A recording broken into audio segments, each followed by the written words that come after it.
देखो, आप भी जैसे सुनने आए हो काउंसलिंग, हम भी सुनने आए हैं और हमें नहीं पता था यहाँ क्या होने वाला है, क्या प्लानिंग है, सर से लेंगे। लेकिन अभी जब ये सीनियर बात कर रहे थे तो कुछ विषय हम नोट कर रहे थे। जैसा दीपक सर ने एक बात कही, ये बोनस डाटा पे तो काम वो बहुत पहले से करते हैं और इसलिए वो कम मेहनत करके भी अच्छा वॉल्यूम जनरेट करते हैं डाटा की वजह से। वो आपकी तरह इतना नहीं भागते, वो आपको बॉम्बे के बाहर कहीं नहीं दिखेगी, टर्नओवर पूरे भारत का ले रहे हैं। ये डाटा की ताकत है, तो वो डाटा पे शुरू से बहुत अच्छा काम करते हैं, तो ये हमें सीखना चाहिए। दूसरा उन्होंने एक चीज कही थी, बोनस। ये जो बोनस आपको मिलता है, इसमें आपने क्या काम किया इस बोनस के लिए? ये बोनस मिलता है कोठारी सर के टर्नओवर से, ये बोनस मिलता है बीसी सर के टर्नओवर से, है ना? इसमें आपका 1% रोल है। मान लो आप तो आए ही 5 साल पहले हो, तो ये तो 24 साल वाला टर्नओवर मिल रहा है। तो इसका मतलब इसमें आपका कोई अधिकार नहीं, आपका काम है जितना काम आप कर रहे हो। तो बोनस का अर्थ है, वो बोनस आपको कंपनी इसलिए दे रही है कि उस बोनस के पैसों का पेट्रोल फील्ड में जलाना है, पेट्रोल ही जलाना है। उसमें बोनस का 1 भी रुपया आपके पास नहीं रहना चाहिए, उसका पेट्रोल ही जलना चाहिए, यानी ट्रेवलिंग में जाना चाहिए। दूसरा, अरुण सर ने एक बात कही,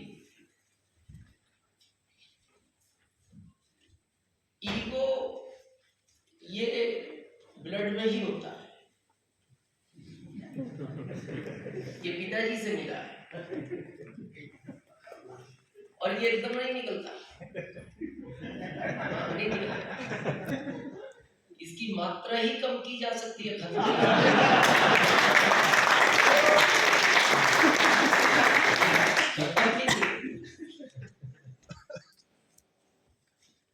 और कम भी करना हो तो गुरुकुल कर सकता है। ये आपसे होगा भी नहीं, क्योंकि हमसे ही नहीं हुआ 30 साल, लेकिन हमने गुरुकुल में आके किया, बहुत चेंज किया। मतलब हमें खुद को लगता है इतना कैसे हो पाया, लेकिन उसका पूरा श्रेय गुरुकुल को जाता है। आपको कितने लोग आते हैं गुरुकुल? हाँ, यूट्यूब पे भी। परसों किसने शुरू किया था मुझे? गुरुकुल का परसों मीटिंग किसने शुरू किया था?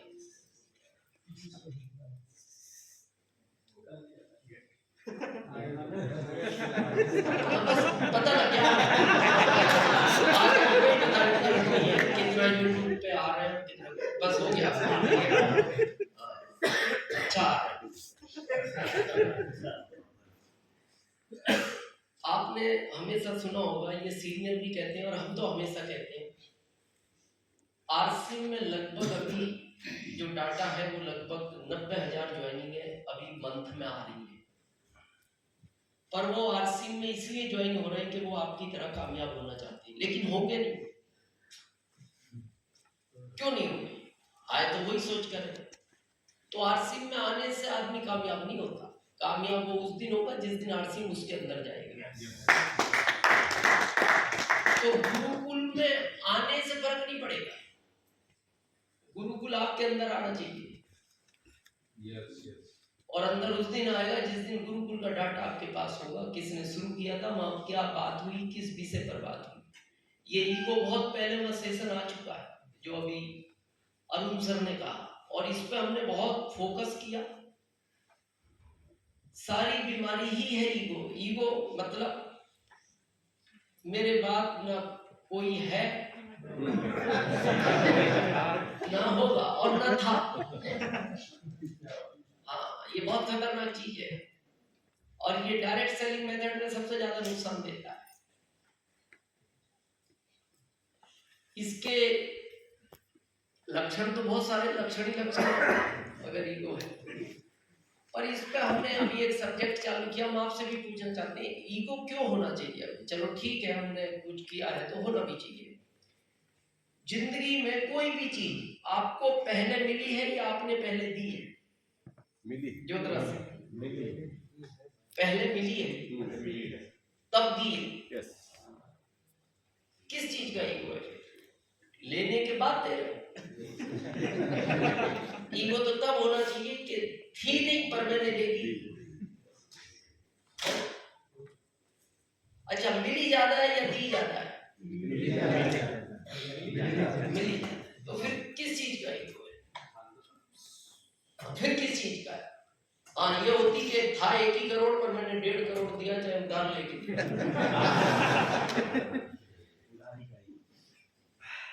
हमें भी था, ऐसा नहीं आपको ही है। हम तो उस धरती से हैं जहाँ बनी ईगो से यूपी वाले हैं, मतलब यूपी के तो ब्लड में ही ईगो है। तो हमने बहुत चेंज किया और हम आपसे भी निवेदन करेंगे, इस अभियान में आप तभी बड़ा काम कर सकते हैं जब अपने ईगो को कम करेंगे। इसकी पहचान क्या है? जिससे कभी फोन नहीं करते उसको फोन पे बात करो, अपनी लाइफ लाइन को, अपलाइन को नहीं, अपनी लाइफ लाइन को। कम हो रहा है इसकी एक ही पहचान है, जिस दिन आपकी लाइफ लाइन या आपके परिवार का कोई भी व्यक्ति, चाहे वो आपकी पत्नी हो या आपका बच्चा, अगर आपको ये कहने लग जाए आप में कुछ बदलाव दिख रहा है, तो समझ लो आपका ईगो कम हो रहा है। और नहीं कोई कह रहा तो समझ लो भले आपको लग रहा वो कम हुआ, फिर कम नहीं हुआ। तीसरी चीज, बोरा सर ने एक बात कही, रूपांतरण। इसीलिए कंपनी ने भी एक रूपांतरण यात्रा निकाली है। ये किनके साथ है?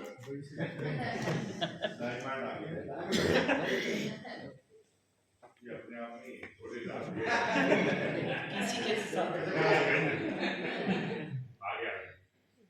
नहीं, भारत का भविष्य है बच्चे, और अभी आपका वर्तमान बिगड़ जाएगा। बस मैटर ये है, तो थोड़ा सा कोऑपरेट कर ले, कोई बात। और इनके पिताजी आए तो उनको दे दो, मनुष्य का जन्म इसी चीज के लिए समान। तो अभी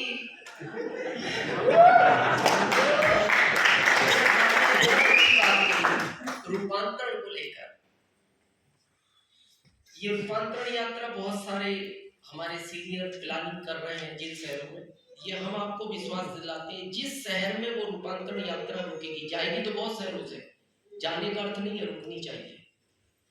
वहां का टर्नओवर 50 गुना बढ़ेगा, 50 गुना। आज इस चीज को बोलिए आप नोट कर लो, 50 गुना। वो कैसे बढ़ेगा आपको भी नहीं पता, लेकिन हमें उसकी झलक है।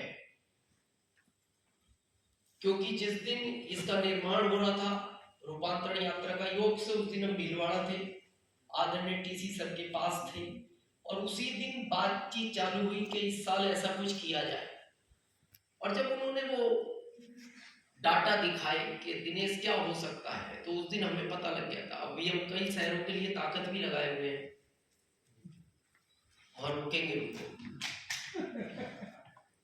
और उसके जो क्राइटेरिया, उससे देखो आपका वो सारे क्राइटेरिया आपकी ग्रोथ को लेकर ही है।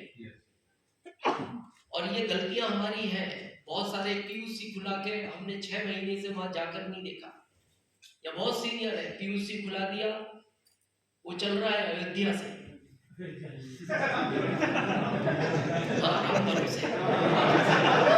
अयोध्या से चल रहा है, उसकी तरफ कोई नहीं जाता।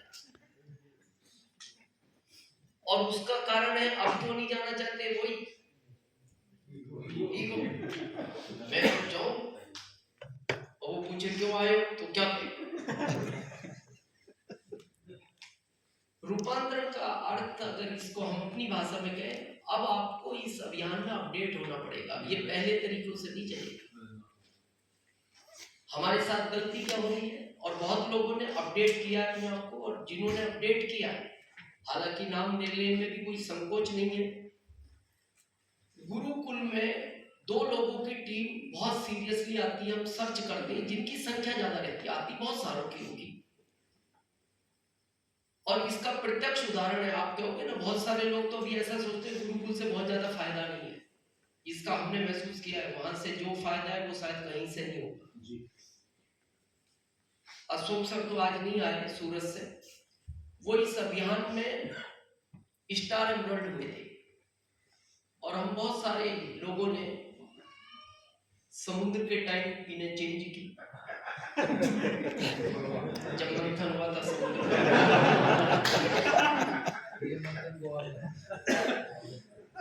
समुद्र में हुआ था मंथन, भाई से तो निकला था हमारा, तो ये उसी समय के कई अमृत हैं और उसी समय हुई थी। और उसके बाद वो बट बटा के अमृत खत्म, और वो पीने मेंटेन नहीं हुई। लेकिन ऐसे 2 व्यक्ति, और का तो हमें नहीं जानकारी, अभी भवानी सर यहाँ है, अशोक सर आज आए नहीं, इन दोनों ने पिछले महीने अपना स्टार एमरल्ड मेंटेन किया है। और इसका कारण ये है, इनके ग्रुप की सबसे ज्यादा संख्या गुरुकुल में रहती है, और वो हमें महसूस हुआ, क्योंकि वहां से जो चीजें मिली उन्होंने उस पर काम किया। हमारे साथ गड़बड़ क्या हो रही है, हमारी मेहनत में कमी नहीं है। शायद आज हमें रेस्पेक्टेड सर ने इसीलिए यहाँ बुलाया है। मेहनत हम सब कर रहे हैं अपने अपने फील्ड में, लेकिन हो क्या रहा है उसको समझे एक लाइन जी। एक 28 साल का बच्चा एक समोसे की दुकान पे नौकरी करता था, 15 साल से लगातार नौकरी कर रहा था, बहुत मेहनती था, मेहनत भी बहुत करता था। जब भी कोई ग्राहक आता था वो 3 ही बात बोलता था, कुछ भी नहीं बोलता था, आप यहीं खाएंगे या घर ले जाकर खाएंगे। दूसरा, एक और ले लो। तीसरा, पत्नी को भी साथ में खिलाओगे तो अच्छा लगेगा। फिक्स था ये जैसा। 15 साल बाद सड़क चौड़ीकरण हुई, नगर निगम ने दुकान गिरा दी,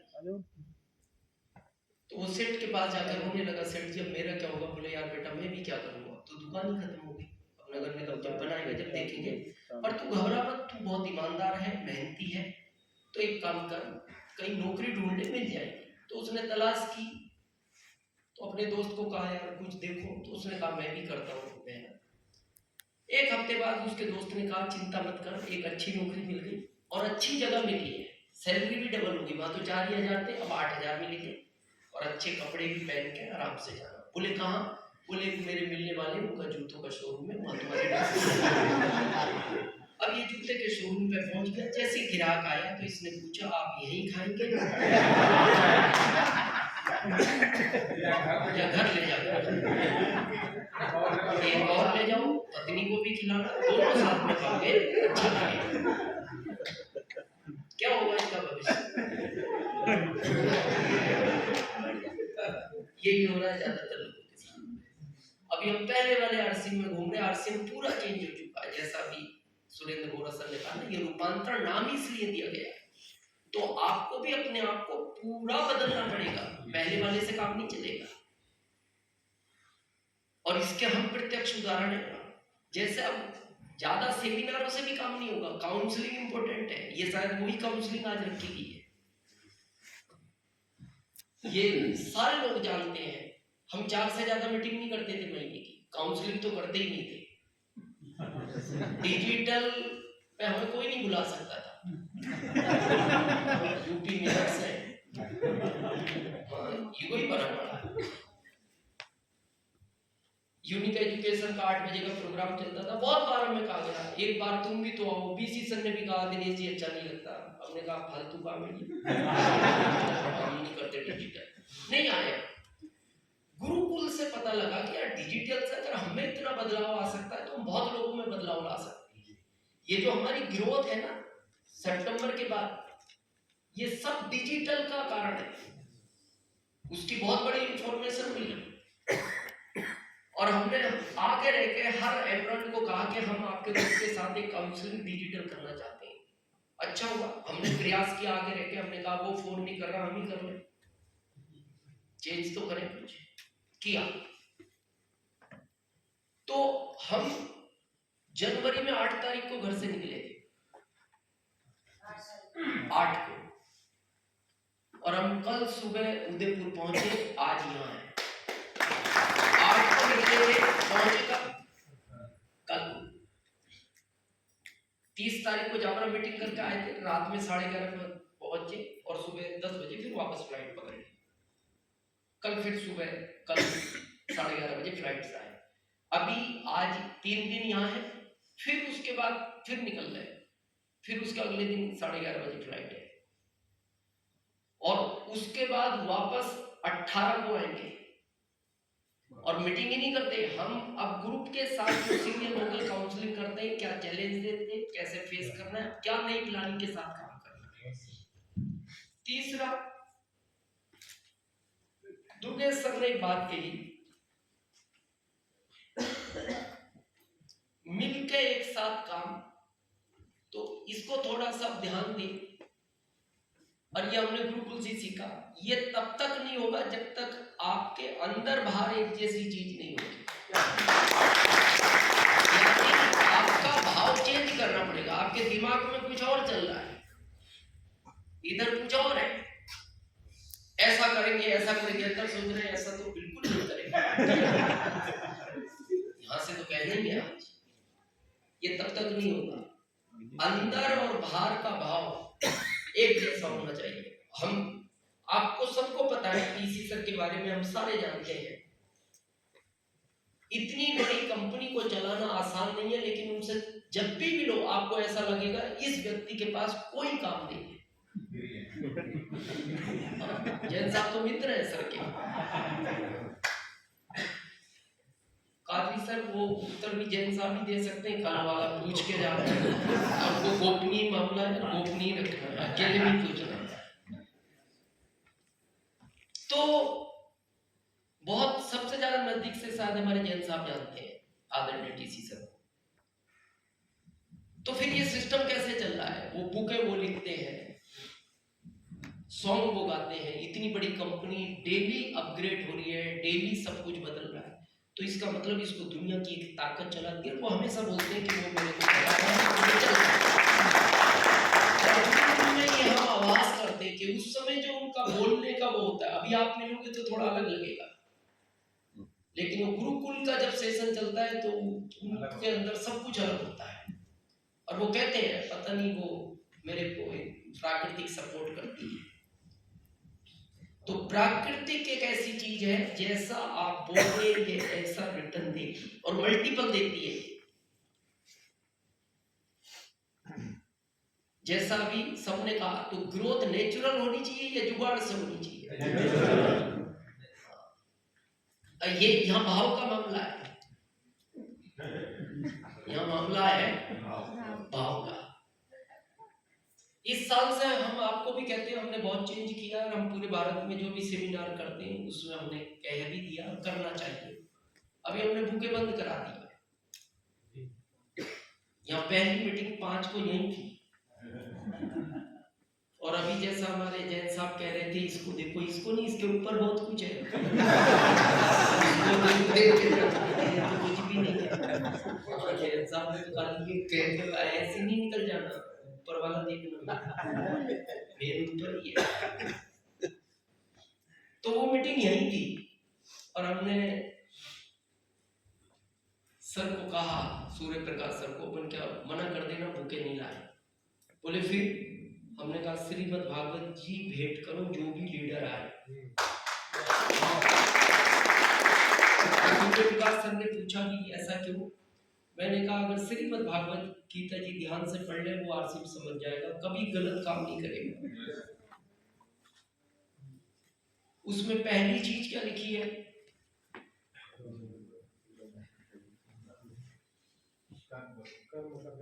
आप कितने भी ग्रंथ देखो, कोर्ट में सबसे पहले हाथ पे रख के ये कहा जाता है, आप जो भी कहोगे वहां रामायण जी नहीं लाए, गीता जी लाए, इसलिए हम भी गीता जी लाए। तो लेने के बाद आधा भाव तो आपका वैसे ही चेंज हो जाएगा कि यार हाथ में लेकर दूसरा उसमें ये लिखा है कि कर्म करो, फल की इच्छा मत करो। अगर कर्म अच्छा है, भाव अच्छा है, तो फल में इतना दूंगा कि तुम सोच नहीं सकते। तीसरा उसमें देखना, श्रीमद् भागवत जी पे पहला चित्र बना हुआ है जिसमें कृष्ण भगवान सारथी है, अर्जुन पीछे बैठा है। जब दुर्योधन और अर्जुन कृष्ण भगवान के पास मदद के लिए पहुंचे तो उन्होंने दो बात कही, एक तरफ मैं हूं, एक तरफ मेरी सेना है, मेरे को भी ले सकते हो और मैं लड़ूंगा भी नहीं, हथियार नहीं उठाऊंगा। तो दुर्योधन बोला फिर आपका क्या करेंगे? ये अप्लाई किसी काम की अपन तो वो लेते जिधर ज्वाइनिंग ज्यादा है। तो उसने वो ले लिया। लेकिन कृष्ण भगवान ने अर्जुन को भी कहा मैं युद्ध जिताने की गारंटी लेता हूँ, पर फिर मैं जो कहूँ वो शब्द चेंज नहीं होना चाहिए, किंतु परंतु नहीं होना चाहिए। और हम हमेशा कहते हैं या तो आरसी में किसी को गुरु बनाओ तो फिर उसका 110% आज्ञा माननी है। कितने थे? 5 थे, जीत गए। वो एक ही कारण था, उन्होंने कृष्ण भगवान की बात को टाला। और वो तभी हो सकता है, वो अंदर का यहाँ हाँ सर जैसा सर गुरुजी आपसे बड़ा गुरु ही नहीं मिला। और बाहर जाके कहता है गुरुजी तो ऐसी कहता है।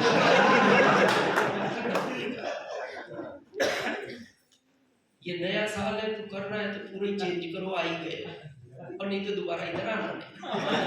बात खत्म, और तो क्या होगा।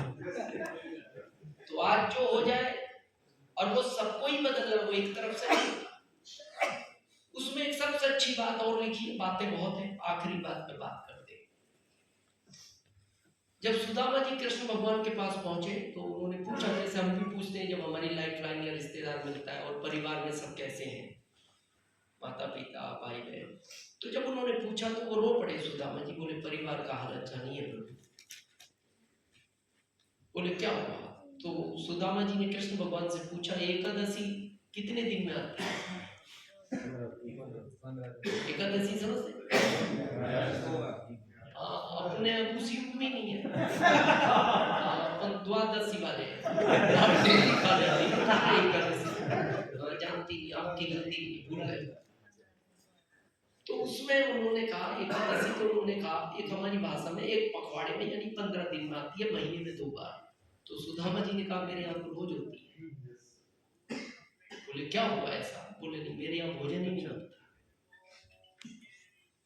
तो कृष्ण भगवान ने कहा आज के बाद तुम्हारी एकादशी का उद्यापन होगा और तुम्हारी हमेशा द्वादशी रहेगी।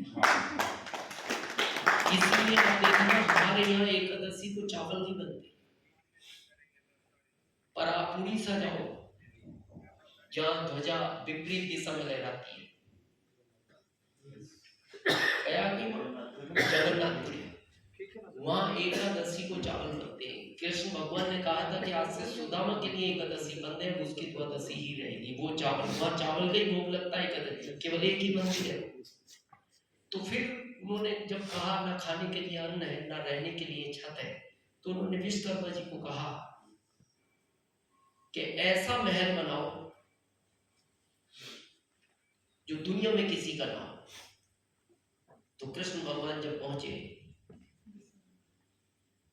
तो उनकी पत्नी से कहा तुम्हारा महल बनवाना है और ऐसा बनवाना है जो किसी का ना हो। अच्छा ऐसा ऑप्शन अपने पास आए, मान सरकार कहे आपका एक महल बनाना है कोटा में और एक ही बनेगा, बताओ क्या करें जोधराज सर?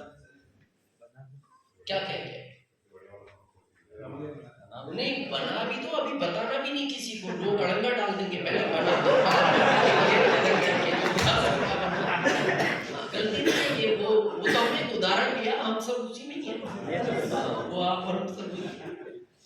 तो सुशीला को पूछा जो सुदामा जी की पत्नी थी, बोले आपके महल का आदेश है कृष्ण भगवान का और ऐसा बनेगा जो दुनिया में किसी का ना हो।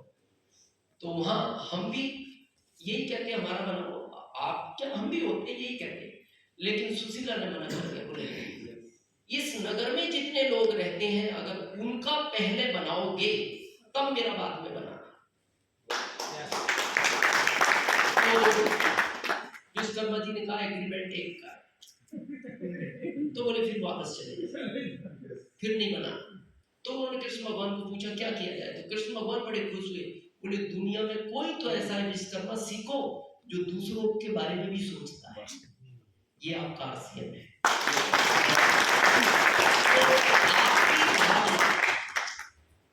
क्योंकि आप सब सीनियर है इसलिए ये बात भी कर रहे हैं, अगर आपसे नीचे का लेवल होता हम बात नहीं करते। क्या हम टीम को यूज कर रहे हैं या टीम को डेवलपमेंट कर रहे हैं? ये भाव क्या है? क्या हम ये चाहते हैं कि हमारा अचीवमेंट आ जाए, टीम भले डूब जाए, और ये आज तक डुबाई है लोगों ने टीम में, या फिर ये उद्देश्य है कि मेरी वजह से मेरी टीम का 1 रुपए का भी नुकसान नहीं होना चाहिए? अगर ये भाव है तो आरसीएम आपके लिए तैयार है। 25 में आपको वहां पहुंचाएगा जो 24 साल में भी नहीं हुआ। ये फैक्ट, इसलिए हमने इस साल से नया चालू कर दिया। दूसरा, हम आपसे भी कहते हैं, हम भारत के लोग थोड़ा इस परंपरा से भी बाहर आए। ये हमारे देश की परंपरा नहीं है, ये बुके भी हमारे देश का नहीं था, ये अंग्रेज छोड़ गए, ये हमारे देश की परंपरा है, ये पश्चिम देशों से ली है। हमारे देश में ये परंपरा थी और आज भी गांवों में है। हाँ, जो भी जिस धर्म से जो अच्छा लगता है, मान लो आपने राम राम बोला तो वो रिपीट एक बार नहीं बोलता, वो ऐसे आपने कहा राम राम बोलिए, कोई कहता राम, वो भी कहता राम राम, तो 4 बार नाम लिवा गया भगवान का। 20 लोग मिल गए ना, दिन में एक माला जपा गई। जिसके लिए अलग से आसन लगाना पड़ता है, कितनी बड़ी बात है। तो हम भी थोड़ा सा इस पे आए, और ये जो है ये वैसे भी बीमारियों का घर है। ये जितने भी वायरल, ये ट्रांसफर, ये कोरोना किस चीज से आया? इसी से आया। कोरोना ने कहा मैं तैयार हूं, आप करो ना। तो आपने करा, वो आ गया। और अब ये ऐसा नहीं, सैकड़ों वायरल घूमते हैं और ये सब इससे जाते हैं, चाहे वो डेंगू हो, मलेरिया हो। मान लो छोटा ही वायरल पकड़ लो, आपको सर्दी है मान लो, और उस दिन गलती से रुमाल जेब में नहीं है, क्या करोगे? परमानेंट। बचपन याद करो, आपके टाइम में नहीं था ये मामला, ये इन सब के टाइम वैक्सीन बच्चों को समझो कि क्या हो रहा है, ये सब उसी में नहीं है।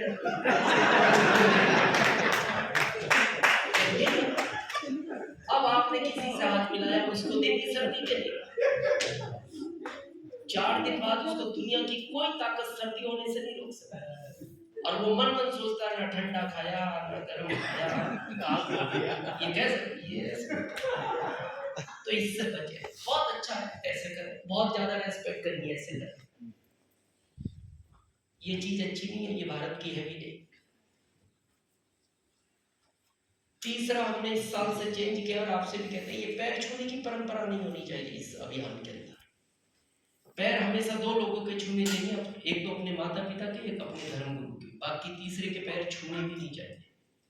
इससे फायदा नहीं, बहुत नुकसान है, क्योंकि हम शास्त्रों से बाहर हो गए ना, हमें तो एकादशी नहीं पता,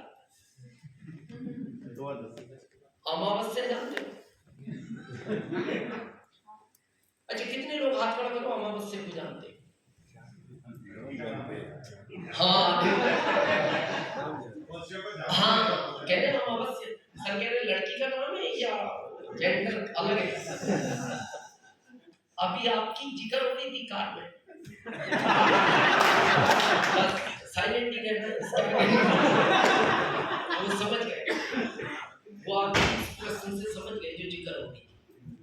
ये गलती नहीं है, हम अपने पैसों की भागदौड़ में इतने आगे निकल गए, इन सारी चीजों को छोड़ गए। अमावस्या में क्या होता है, जो हमारे पूर्वज इस दुनिया को चले जाते हैं छोड़कर, उस दिन धूप दी जाती है कंडे की, और वो धूप जब उनको लगती है तो वो कहते हैं किसी भी कोई योनि में है तो वो अच्छी योनि में चले जाते हैं और खुश होते हैं। और हमारे शास्त्रों में उल्लेख है, एक बार भगवान आपसे नाराज होगा तो चल जाएगा, लेकिन आपके पितृ देवता खुश रहने चाहिए। अगर वो खुश है तो आपकी प्रोग्रेस इतनी होगी आप सोच भी नहीं सकते। पर अपने को तो अमावस्या ही याद नहीं, धूप क्या लगे और धूप में डलेगा क्या।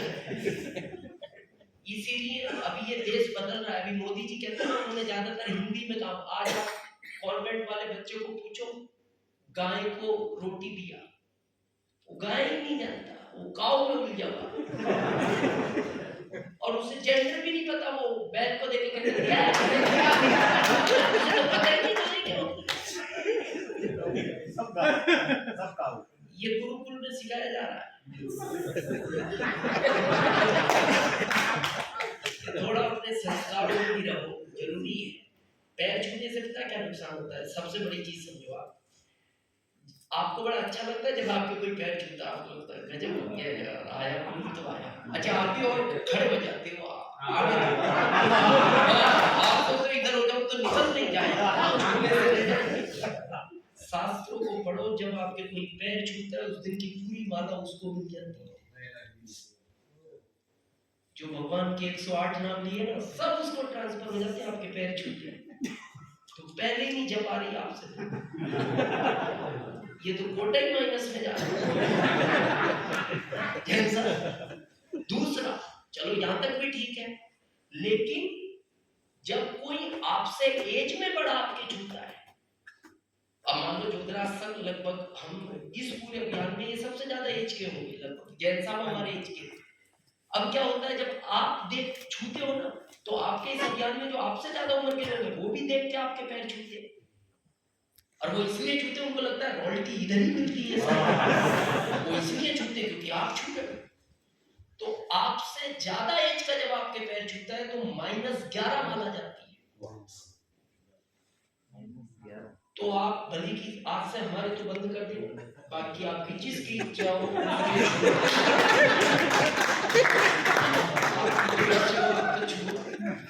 छुआने को भी टेंशन।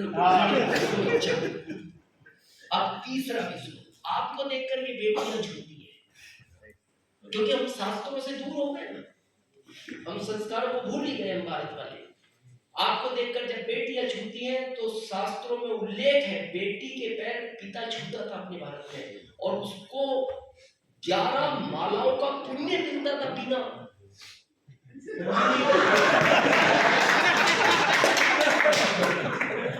मुझे भी ऐसे करके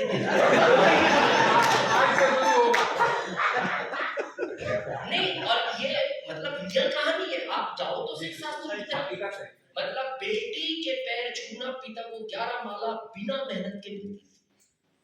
अब सोचो जब बेटी से आप पैर छुआ रहे हो, माइनस नहीं, धरती पटेगी।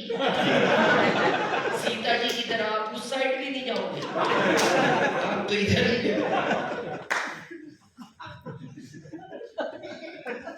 अब देखो मैटर आए तो हम किसी और चीज को, अब क्या हम गुरुकुल में बैठते क्या करें?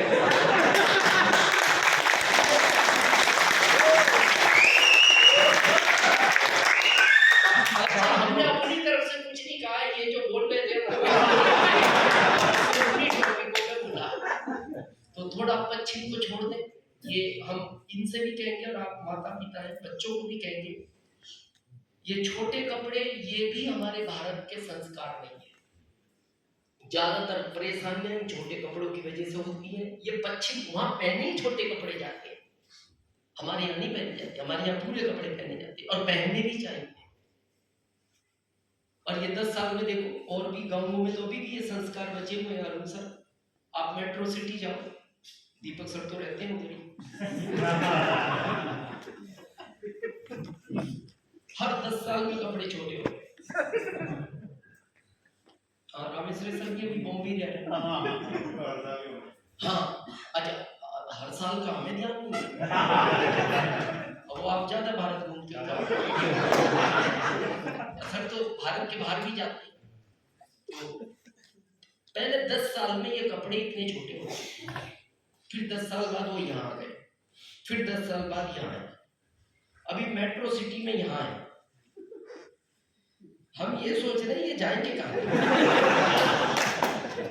10 साल में छोटे हो गए, कहाँ तक सफर जाएगा? तो क्या पता क्या होगा। तो एक लाइन समझ लो, पश्चिम की ज्यादा नकल करनी हो तो पश्चिम में जाके सूर्य देखता भी डूब गए। एक लाइन बहुत है, जो पूरी दुनिया को चमकाते हैं वो भी बोले पश्चिम में जाके मैं भी डूब गया। तो चलो अब हम एजेंडा सर का ही है। अच्छा सर को बुला, गुरुकुल में आओ, आपसे निवेदन ही कर सकते हैं, ये वहीं से सीखे हैं, ये हम पहले नहीं करते थे और इसका बहुत बड़ा फायदा मिला हमें। ये बहुत बड़ा, ये टॉपिक लंबा है, कभी फिर बात करेंगे। तो आज जो वादा करें, आखिरी लाइन कहकर हम अपनी बात खत्म कर रहे हैं। यहां से जो कहें फिर वो दिल से भी वही हो, यहाँ अंदर कुछ है, यहाँ कुछ है, यहाँ कुछ है, तो ये काम बड़ा नहीं होगा। फिर तो कहते हैं स्वतंत्रता के लिए ये अभियान है, फिर जैसी जिसकी इच्छा हो वैसा करते हैं और कर ही रहे हैं। जैन साहब अपने लेवल पे काम कर रहे हैं, कादरी सर अपने लेवल पे कर रहे हैं, अवधेश सर अपने लेवल पे कर रहे हैं, अवधेश शुक्ला सर अपने लेवल, हम सब कर ही रहे हैं। जोधराज सर अपना झंडा कोटा में उठाए हुए हैं, इतने साल से कर ही रहे हैं। लेकिन अभी दीपक सर ने एक बहुत अच्छी बात कही कि सबके पास बहुत अच्छे आइडिया, आप ऐसी एमरल्ड स्टार एमरल्ड नहीं बन गए, बहुत चप्पल घिसने पड़ते हैं फील्ड में, आपके पास एक प्रैक्टिकल अनुभव है और वो शेयर नहीं हो रहा, तो कितने अच्छे आइडिया मिल सकते हैं। ये चीजें हमने गुरुकुल से सीखी, वहां से एक वो जादू का पिटारा हमने सीखा और वो जो उस पे काम कर रहे हैं वो रियल में ही जादू हुआ है। हाँ खतरनाक पड़ रहा है। हम तो आपको अभी मार्च में उदाहरण दिखाएंगे कई उसके जादू के पिटारे ने मतलब जादू ही कर दिया। तो बस इन्हीं शब्दों के साथ हम वापस सूर्य प्रकाश सर को एक बार इनवाइट करते हैं।